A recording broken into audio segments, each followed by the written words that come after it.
2023 সালের এপ্রিল মাসের এক 14 বছরের শিশু বাড়ি থেকে বেরিয়ে আর ফিরে আসেনি। পরের দিন দামোদরের রেল ব্রিজে জানা যায় তার বস্তাবন্দি মৃতদেহ উদ্ধার হয়েছে। পুলিশ তদন্ত শুরু করে দুজনকে আটক করেছিল।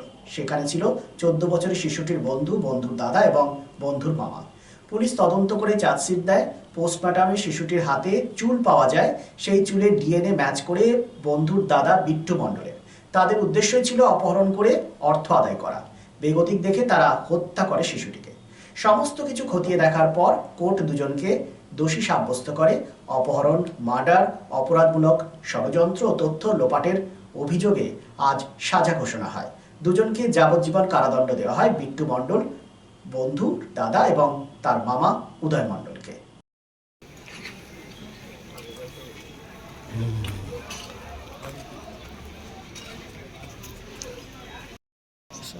ঠিক আছে।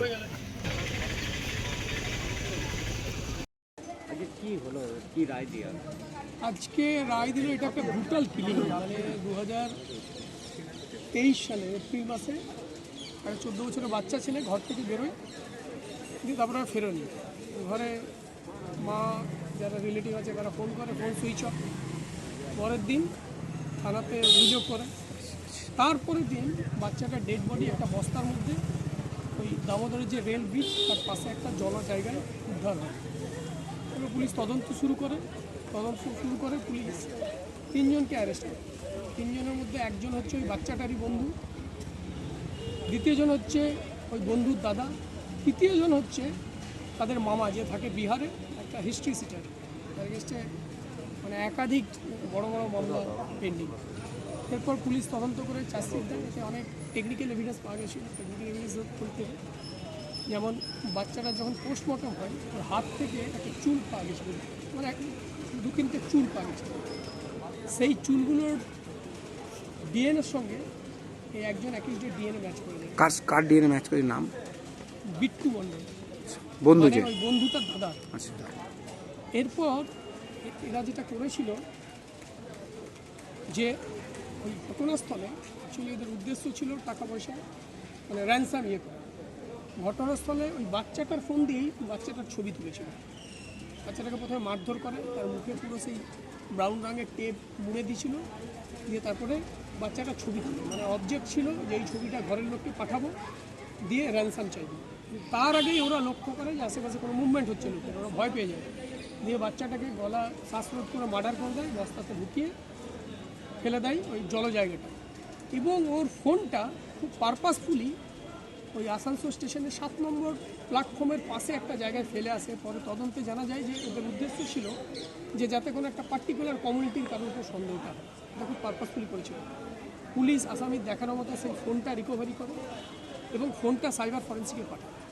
সাইবার ফরেন্সিক ওই ফোন থেকে ওই যে বাচ্চার যে ফটোটা তুলেছিল সেই ফটোটা রিকভারি করে এবং রিপোর্টে পরিষ্কার বলে দেয় যে এই ফটোটা কোন দিন, কোন সময়, কোন ঘটনাস্থলে তোলা হয়েছিল। তৃতীয় হচ্ছে যে এই যে বিট্টু মণ্ডলের সিডিআর অ্যানালিসিস করে দেখা যায় ঘটনার আগের দিন এবং ঘটনার দিন সন্ধ্যেবেলা থেকে একটা নম্বরের প্রচুর কল এবং লং ডিউরেশনের কল। বিট্টু মণ্ডলকে জিজ্ঞাসাবাদ করা হয়, ও তখন বলে ওটা হচ্ছে ওর বান্ধবীর ফোন। সে থাকে অন্ডালে গিয়ে পুলিশ বান্ধবীকে জিজ্ঞাসাবাদ করে। বান্ধবী আলটিমেটলি স্বীকার করে যে আগের দিন রাতেই বান্ধবীকে বলেছিল যে আমি এমনি বড়লোক হতে হবে, আমি একটা বাচ্চার কিডন্যাপ করার ঠিক করেছি। বান্ধবী ভাবে যে এমনি মজা করছে, কথাটা হালকাভাবে উড়িয়ে দেয়। পরের দিন সন্ধ্যেবেলায় ওকে আবার ফোন করে এবং ফোন করতে করতে কেঁদে দেয়। দিয়ে তারপর বলে যে তুমি কালকে যেটাকে ইয়ার্কি ভাবছিলে সেটা অ্যাকচুয়ালি হয়ে গেছে। আমি মামা ভাই মিলে বাচ্চাকে কিডন্যাপ করে মার্ডার করে দিয়েছি। এছাড়াও এই মামলায় যেখান থেকে দড়ি কিনেছিল, যে দোকান থেকে ওই বস্তা কিনেছিল, যে দোকান থেকে ওই টেপ কিনেছিল, সেই সমস্ত লোকরা এদেরকে আইডেন্টিফাই করে, কনফার্ম করে যে হ্যাঁ ঘটনার আগে টেপ কিনেছিল।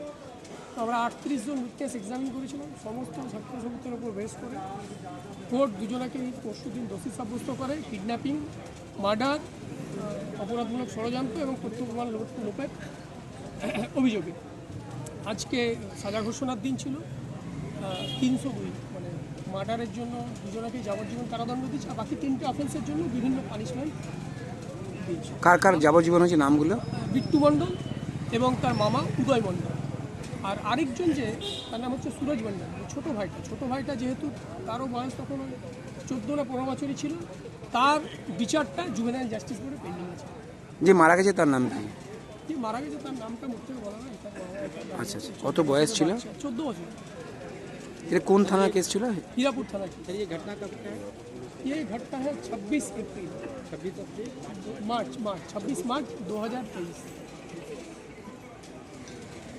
ক্রমশ বাড়ছে আসানসোল শিল্পাঞ্চলের আর্থিক এবং সামাজিক পরিসর। কর্পোরেট আধিকারিক এবং ব্যবসায়ীদের অন্যতম গন্তব্যস্থল শহর আসানসোল।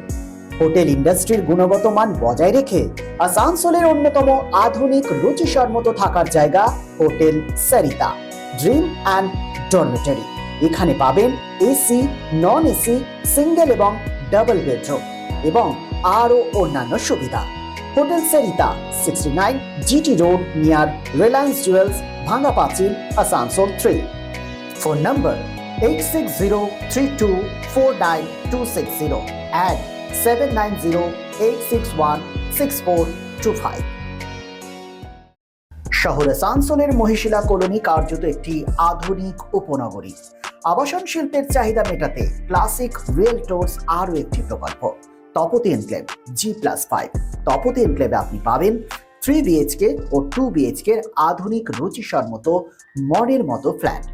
বিশাল কম্পাউন্ডে রয়েছে গার্ডেনিং থেকে শুরু করে parking plaza, 24x7 lift, electric, water service and many more.